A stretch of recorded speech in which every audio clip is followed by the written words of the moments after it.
أعوذ بالله من الشيطان الرجيم بسم الله الرحمن الرحيم Bismillah, elhamdülillah ve salatu ve selamu ala Resulillah. Rabbi şrah li sadri ve yassir li emri ve ahlul uqdatan min lisani yefkahu kavli. Belə bir mevzu var. Belə Lor dilində bu mevzuya orta yol deyirlər. Təxminən bir 12-13 il bundan qabaq belə adda bir dərs etmişəm. Özü də Ramazan aydı. Həmən vaxtı, dərs edən vaxtı. Ya 2009-cu il idi, 10-cu il idi. YouTube'da olmalı da dərs. İndi yeni nəsə o mevzu yadıma düşdü. İstəyirəm bir də təkrar o mevzu barəsində danışım. Orta yol. Belə müsəlmanlar danışıqlarında istifadə edirlər bu sözü. Orta yol. İslamda orta yol. Təbii ki, bütün firqələr iddia edirlər ki, orta yol bizim getdiyimiz yoldur. Heç kim demir ki, mən sağla gedirəm, solla gedirəm. Hamı iddia edir ki, mənim getdiyim düzdür. Ancaq təbii ki, yol birdir. Əqidə olaraq, inanc olaraq bu ümmətin yolu birdir. İslamın əvvəli, yəni sadrı, ilk kitab və sünnət ortaya çıxan zamanda Allah subhanahu wa ta'ala öz rəsuluna vəhiy etdikdə, Peyğəmbər sallallahu aleyhi ve sellem bu dini insanlara bəyan etdikdə, o insanlar nə anlayıblar, nə inanıblar və səhv anladıqlarını da Allah və Rəsul onlara düzəliş edib. Sonra bu din tamamlanıb. O inancda əsər kimi bizim əlimizdə mövcuddur. Sonradan əsrlər sonra ortaya başqa yollar da çıxıb. O yolların hamısı zəlalətdir. Lakin bütün firqələr hamısı o əvvəl nə etsə deyin, hamı deyir ki, o bizik. Ancaq həqiqətdə elə deyil. İmam Məlikin belə bir sözü var. Deyir ki, La yasluhu axir hazihil ümmə illə bimə saluha bihi əvvəluh. Bu ümmətin əvvəli nə ilə islah olubsa, sonra da yalnız onunla islah olur. Yəni, əvvəli nə ilə doğru olubsa, sonra da onunla doğru olur. Fəmə ləm yakun yevmə izin dinən, la yakunu əl-yevmu dinən. O gün din olmayan şey nə etsə, bu gün də din deyil həmən şey. O gün din deyilsə, bu gün də din deyil. O gün, yəni əvvəl bir şey din isə, bir gün də din olur. Allah subhanahu wa ta'ala bu ümməti, İslam ümmətini öz kitabında bu şəkildə adlandırıb. Demək, Bəqərə surəsində Allah subhanahu wa ta'ala deyir ki, وَكَذَلِكَ جَعَلْنَاكُمْ أُمَّةً وَسَطًا. Beləliklə biz sizi orta bir ümmət etdik. Vasata. Vasat orta deməkdir. Vasatiyyə. İtidal deyilir. Yəni, ədalətli bir nəysə nöqtə. لِتَكُونُ شُهَدَاءَ عَلَى النَّاسِ. İnsanların üzərinə şahid olasız deyə. وَيَكُونُ الرَّسُولُ عَلَيْكُمْ شَهِيدًا. Rəsul da sizin üzərinizə şahid olsun deyə. Allah təbaraka və teala bu ayətdə bu ümməti bütün insanlara şahid edir. Rəsulu Muhammed sallallahu aleyhi ve sellem'i də bu ümmətə şahid edir. Lakin nə üzrə? Vasatiyyə üzrə, orta. Nədə? Bütün işlərdə. Həm əqidədə, etiqadda, həm əməldə, həm əxlaqda, həm sülükdə, hər bir işdə. Orta. Orta nə deməkdir? Yəni, hədd var. Şəriətdə hər bir şeyin həddi var. O həddin çərçivəsində, həddin xaricində yox. Həddin kənarında yox. Yəni, Allah təbaraka və teala ibadətə də, itaətə də, əxlaqa da, əqidəyə də bir hədd qoyub. Yəni, dinin həddini Allah təbaraka və teala təsbit edib. O sərhəddi kimsə genişləndirə bilməz, kimsə də daralda bilməz.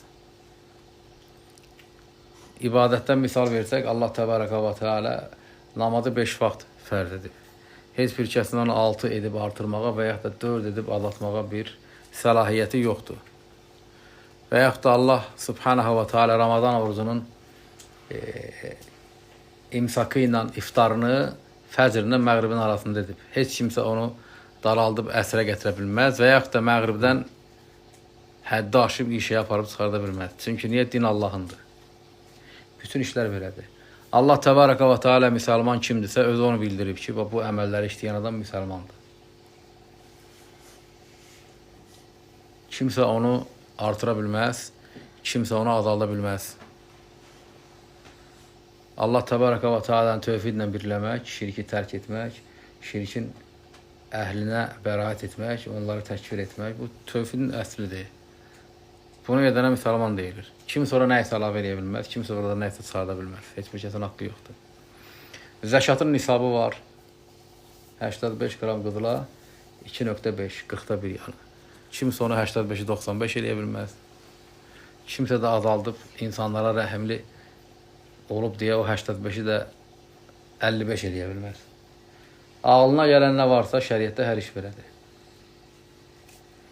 Allah subhanahu wa ta'ala imanın da küfrün də həddini, sərhəddini bildirib. Heç kim onu artıra da bilməz, azalda da bilməz. Bu vasatiyyə dedikdə qəsd edilən şey budur.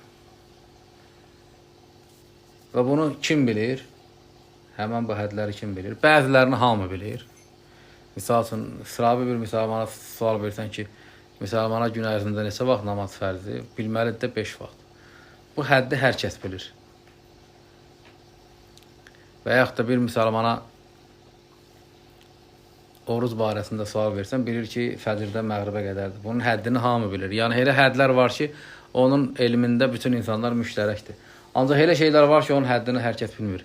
Müsəlmanlara sual versən ki, birisi vəfat edib, bir müsəlman, 3 qızı var, 4 dənə oğlu, necə bölünməlidir miras arasında? Cavab verə biləcək və yaxud da vacibdir ona cavab versin. Yox.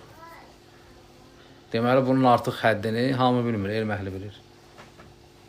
Və yaxud da hər bir müsəlmana sual versən ki, imanın neçə rükunu var? Bilməlidir, 6 rükunu var. Ancaq hər bir müsəlmana sual versən ki, namazın rükunları neçədir, vacibləri və müstəhəbləri, labiddir və normaldır ki, bilməsin. Və s. və ilə axır. Allah subhanahu wa ta'ala bu ümməti belə bir sifətlə sifətləndirir. Ümmətən vasata, orta bir ümmət. Nə ifrat, nə təfrit. İnsanlar həmən o vasatiyyəni, orta yolu ya şiddətləndirərək həddi aşırlar, ya da qüsurlu rəftar edərək təfrit edirlər. İmam Avzai rahiməhullah, Şam əhlinin imamı deyir ki, Mə min əmrin əmərəllah bihi illə ərədəhu şeytan bi xisləteyni. Allah nə qədər əmr etmişdirsə və həmən o əmrin üzərində mütləq ki, şeytanın 2 xislətdən birisi ilə etirazı olur. Yəni, o 2 şeydən biri ilə həmən o əmrə qarşı çıxır. Lə yubəli eyyuhumə əsabə və şeytan üçün fərqi yoxdur. İkisindən hansında isabət etdi, ikisindən hansında qazandı. Şeytan üçün fərqi yoxdur. Ya o, ya bu, ikisindən birisi. Bir, əl-ğuluv, 2, və təksir. Birinci,ğuluv.Ğuluv nədir? Hədd aşmaq.Ğuluv, həm də ərəb dilində qali, nəsə bir şey, bahalı bir şey deyirlər, qali, baha. Yəni, yağuluv, hədd aşmaq, həmən o əmrdə, və yaxud da təksir, qüsurlu etmək, alatmaq. İkisindən birini etməyə cəhd edir şeytan və fərqi yoxdur. Ya onu edir, ya bunu edir. Yəni, belə lorulunda misal versək, şeytan bir insanı, misal üçün, istəyir ki, bunu İslam iman barəsində aşırı bir fikrə salsın. Xarici etsin insanı. Alınmayanda deyək, o murz eləyir, misal üçün. Amma fərqi yoxdur. Ya onu edir, ya bunu eləyir. İkisindən birisini eləyir.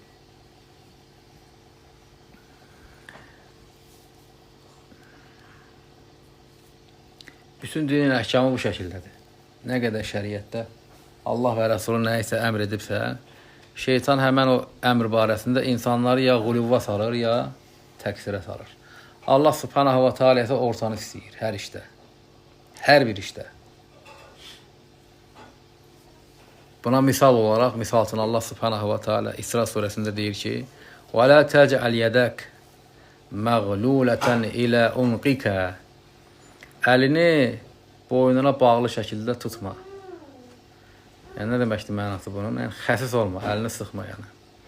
Və la təcəl yədəkə məğlulətən ilə unqikə. Əlini boynuna bağlanmış şəkildə etmə. Və la təbsudhə kulləl bəsati. Tam onu da əlini yəni asıb buraxma. Fətəqudə məlumətən məhsura. Peşman olmuş, danlanmış halda qalarsan. Nə deməkdir bu? Allah subhanahu wa ta'ala yəni insana deyir ki, sədəqə ver, malını xərclə. Ancaq xəsis olma, bədxərc də olma, yəni israfsız olma, ortadan tut. Bu misaldır. Allah subhanahu wa ta'ala bu ayətində nəyə əmr edir? Yəni ortanı tut. Hətta sədəqədə belə deyir ki, ortanı tut. Nə xəsis ol, nə siminci, nə xəsis ol, nə də israfsız ol, ortanı tut ki lan. Bu misaldır, vasatiyyənin misalıdır. Bunun bir tərəfinə ifrat deyilir, ikinci tərəfinə təfrit deyilir. Yəqul Əş-Şəriful Cərcəni, Şərif Əl-Cərcəni Kitab-ı Tərifət, Tərifət kitabında açıqlayır ifratla tərifi. Deyir ki, İnnəl ifrat yustəməlu fi təcəvüzül hədd min cənibi ziyadə vəl-kəməl. Deyir ki, ifrat həddi aşıb, ziyadə, nəyəsə bir şey kamilləşdirmə və artırma tərəfdən həddlaşmağa deyilir. Yəni, ifrat o şey deyilir ki, nədirsə onun üzərinə gəlirsən, artırmaq tərəfdən edilən əmələ ifrat deyilir. Və təfrit, təfrit isə yustəməlu fi təcəvüzül hədd min cənibi nüqsanı və təksir. Təfrit isə yenə hədd aşmağı deyilir, lakin nöqsan və qüsurlu olma tərəfdən, yəni azaltma tərəfdən. İfratla təfritin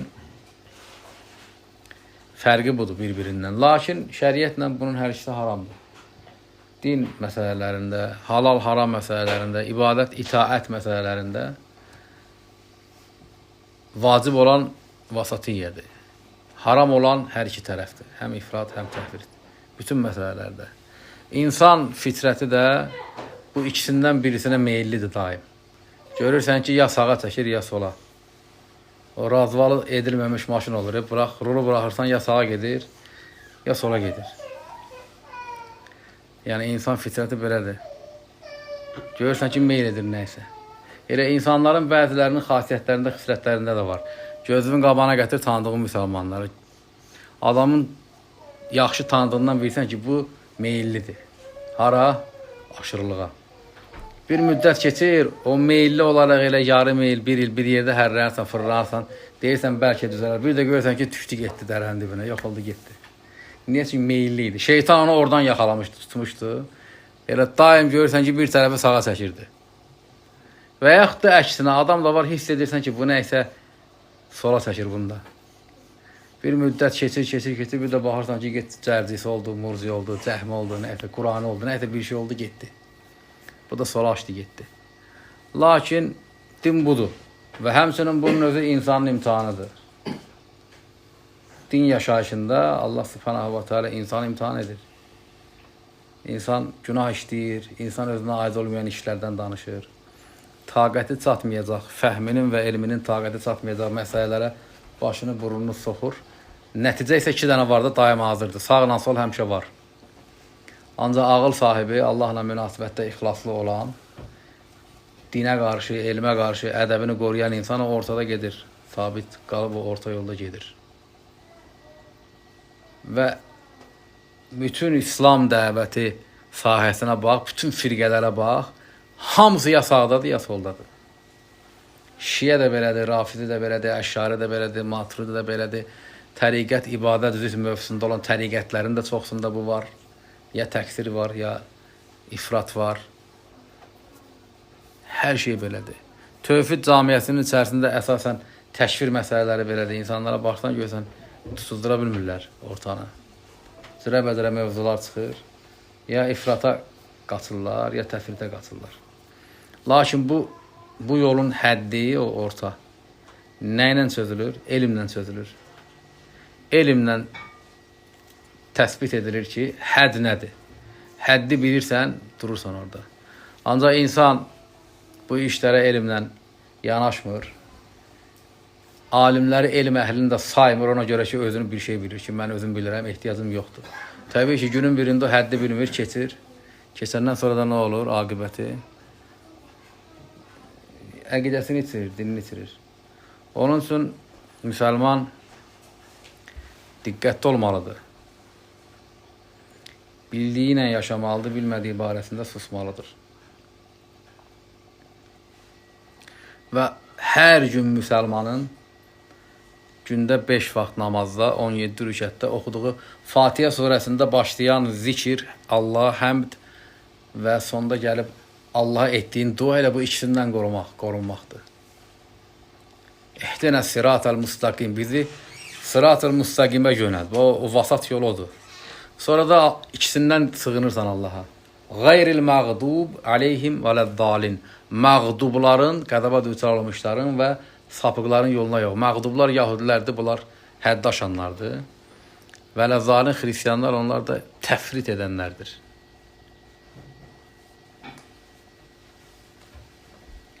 Qala İbn Əbu Hatim fīmə nəqələ anhul Hafiz İbn Həcər fi Fəthil Bari. İbn Əbu Hatim deyir və bunu ondan İbn Həcər Fəthil Bari'də rəvayət edir. Və nəqələl Hafiz Ən-Suheyli, həmsinin bu Hafiz İbn Həcər Suheylidən rəvayət edir. Ənəhu qal və şahidu qovluhu Teala fil Yahud. Deyir ki, Yahudilər barəsindəki bu sözdəki, Allahın sözündəki şahid, Allah subhanahu wa ta'ala onlarla bağlı deyir ki, fəbə'u bi qadabin alə qadabin. Onlar qəzab üzərinə qəzəb qazandılar. Bəqərə surəsindədir. Və fin-nəsara, xristiyanlarla bağlı deyir ki, qaddallu min qablu və adallu kəsira. Onlar öncədən azdılar və özlərindən sonra da başqalarını azdırdılar. Maidə surəsində. Və rəva İmam Əhməd fi musnadihi ən Adi bin Hatib radiyallahu anhu. İmam Əhməd öz musnədində Adi bin Hatib radiyallahu anhudan rəvayət edir.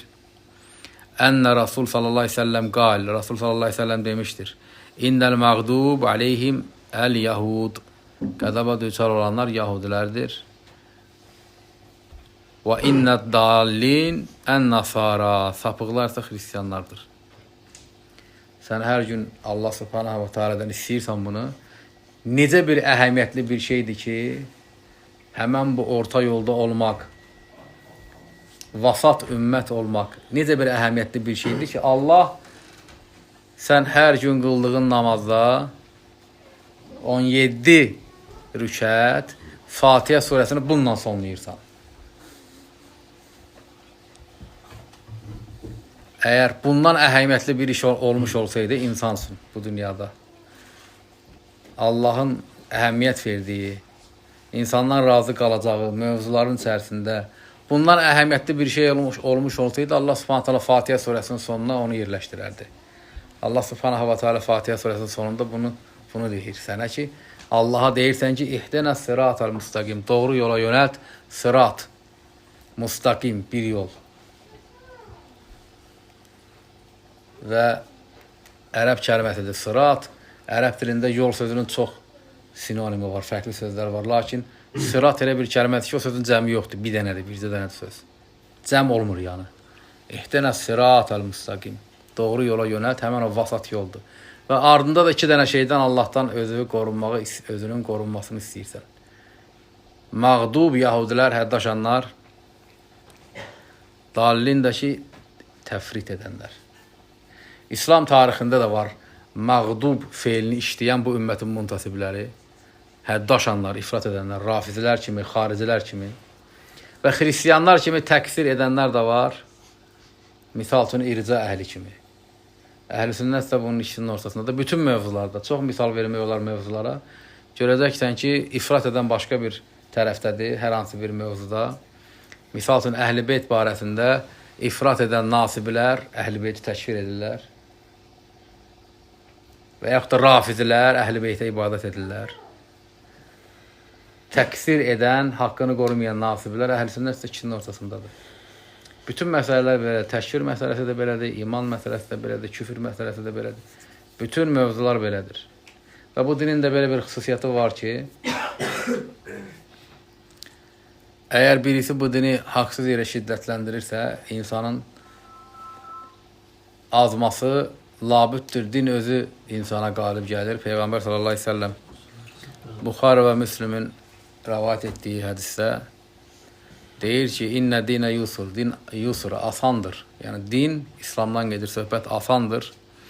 Və lən yüşəddə əhədun illə qələbəhu. Kim əgər bunu haqsız yerə şiddətləndirərsə, din öz ona qalib gələr. Dini məsələlərdə, iman küfür məsələlərində həddi aşan insanlara baxsan, həyat təcrübəndən görəcəksən ki, kimlər bu dində hədd aşırlarsa, müəyyən bir zamandan sonra görürsən ki, dindən uzaqlaşırlar. Bu, Allah Rəsulunun kəlamının sübutudur, ispatıdır. Din özü insanlara qalib gəlir. Bu ümmətin Allah Təbaraka və Teala tərəfindən vəsfləndirildiyi ən şərəfli, ən əfsəl sifəti bu ümmətin vasat ümmət olmasıdır. Və həmən bu vasat ümmətin üzərində müsəlmanın səbat etməsinin əsas səbəblərindən birisi bütün işlərdə elmlə, elm əhli ilə hər bir məsələyə yanaşmaqdır. Bu şəkildə insan həmən bu vasat ümmət sifətini özündə nə edə bilər? Saxlaya bilər. Subhanəkallahum və bihamdik, əşhədu ən la ilahə illə əntə əstəğfiruka və ətubu ileyk.